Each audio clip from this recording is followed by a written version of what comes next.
યુપીમાં ડ્રગ્સની ફેક્ટરીથી ગુજરાત સહિત દેશભરમાં ડ્રગ્સ મોકલતા 10 અને 12 પાસ 2 શખ્સને એટીએસે પકડી પાડ્યા।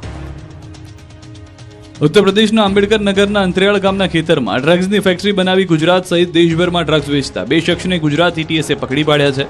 થોડા દિવસ પહેલા અમદાવાદથી ડ્રગ્સ સાથે પકડાયેલા 3 શખ્સની પૂછપરછમાં તાર છેક યુપી સુધી પહોંચ્યા, જે બાદ એટીએસે તપાસ આદરી। વહેલી સવારે યુપીના આંબેડકર નગરના અંતરિયાળ ગામના ખેતરમાં મરઘીના ફાર્મ જેવા લાગતા 3 શેડમાં દરોડા પાડ્યા, જેથી ડ્રગ્સ બનાવતા મૂળ ઉત્તર પ્રદેશના કપિલદેવ શર્મા અને રામશંકર ઉર્ફે પંકજ કોહલીને પકડી પાડ્યા છે। પૂછપરછમાં ખુલ્યું છે કે ધોરણ 10 અને 12 પાસ આ બંને શખ્સો ખેતરમાં 3 શેડ ઊભા કરી ડ્રગ્સ બનાવવા માટેના મશીન ખરીદ્યા।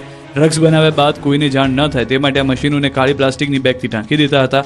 બંને શખ્સોને થોડી ઘણી કેમિકલની જાણકારી હતી, જેના આધારે દરરોજ ડ્રગ્સ બનાવતા હતા। પોલીસે સ્થળ પરથી 50 કિલો લિક્વિડ મેફેડ્રોન, 30 થી 35 કિલો ડ્રગ બની શકે તેટલું 88 kilo MD drugs materials, 200 kilo અન્ય મટીરિયલ્સ જપ્ત કર્યું છે। આ શખ્સો 4 મહિનાથી ડ્રગ્સ બનાવતા હતા। બંને આરોપીને કોર્ટે 12 દિવસના રિમાન્ડ મંજૂર કર્યા છે।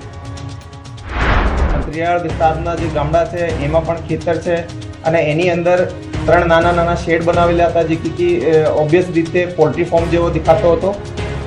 અને એની અંદર જે ટાઈમ ઉપર એ લોકોએ પ્રોડક્શન કરે ત્યારે મશીનો ઓપન કરવામાં આવતી હતી, નહીં તો એને કાળી જે થેલી હોય, મોટી થેલીઓ હોય એનાથી ઢાંકી દેવામાં આવતી હતી। અને સામાન્ય દિવસોમાં એવો કોઈ પણ પ્રમાણ ત્યાં ના મળે કે ત્યાં એક ક્લેન્ડેસ્ટાઇન લેબોરેટરી ચાલી રહી છે। સ્થળથી એ 2 લોકો મળી આવ્યા છે। એ લોકોનો જે અભ્યાસ છે જનરલી 12th પાસ અને 10th પાસ બંને છોકરાઓ છે, તો એને થોડી ઘણી કેમિકલ્સની સમજ છે। હવે આની જોડે કોઈ બીજા જોડાયેલા છે યા એ ફક્ત સેલમાં હતા, એ બધું અમે થોડુંક તપાસ કરીને ફોલોઅપમાં આપને કહીશું।